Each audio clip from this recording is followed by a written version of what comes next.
Hi, Holly. We have a very special guest with us here tonight. This is Kim Wright, the author of Love in Midair. She's on a specific book tour just around the Lowcountry. She's been in Savannah. She'll be heading to Charleston today, but she stopped by the library this afternoon to talk with me. So we want to welcome you and thank you for being a part of our show. Thank you so much. Well, we first want to ask you about Love in Midair. Is this your first work of fiction? Yes, it is. I've actually been a nonfiction writer for 25 or 30 years, but this is my first novel. And I got the idea when I got divorced myself. It's a novel about divorce. It's set in Charlotte, where I'm from, where I live. And I got the idea when I got divorced, everybody started telling me their stories.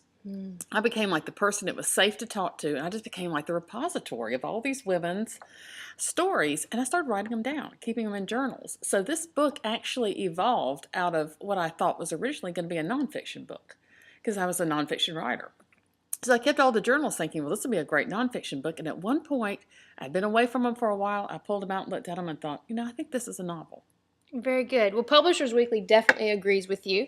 They've given her a starred review, which in my line of work is the equivalent of a standing ovation at the end of a rock concert. They've called it a fresh new look at a subject that has been written about. But in a few sentences, could you provide a synopsis so you might get some new readers out of this? People will be drawn to your book. Just kind of tell us what we can expect. Okay. I think this is, first of all, I think it's the perfect book club book because it's actually got a book club in it. Oh. And it's about Elise Bearden, who is the wife of a dentist. She lives in Charlotte, and when she begins to get divorced, it totally affects her friends. And one of the things I didn't like about most divorce books is that they act as if the divorce is only happening between the man and the woman and maybe the children. But my experience was it affects your whole social network. It makes all your women friends start questioning their own lives. All of a sudden they're like, well, what about me? What about my marriage?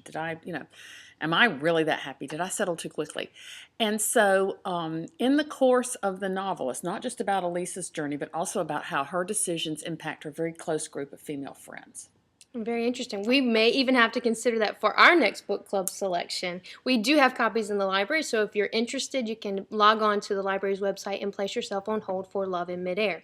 The last question I want to ask you is, since this is your first novel, a lot of people think they have a novel hidden within them somewhere. Do you have any advice for aspiring writers? I think the single most important thing is to get connected to other writers. I think writers work in too much isolation. It is an isolated, kind of lonely pastime in a way, but I think you should go to conferences, you should go to workshops, you should attend. There's a lot of things like the event that we're doing today, kind of free things available to writers. There are conferences you can go to. There are retreats. And one of the most important things for me in getting my book out and sold was networking with other writers. And I just don't think that's discussed enough, how you write in isolation, but you really sell your book by being connected to other people. So don't be shy. Get out there, find people to critique you, people to bounce ideas off of, and people to help you through the process, because it's a long and winding road. Well, those are very good words of advice, and hopefully will be helpful to aspiring writers out there. My last question, very quickly, are you working on any other fiction? Yes, I'm actually working on 2 books, the sequel to Love in Midair, which is told from the best friend Kelly's point of view, and I'm also a competitive ballroom dancer, so I'm writing a book that is set in a ballroom dance studio. Wow, those are definitely some things we might want to look out for. Thank you again, Kim, for being with us tonight on My Lowcountry 3 Book Club segment, and we'll catch you next week. Thank you so much.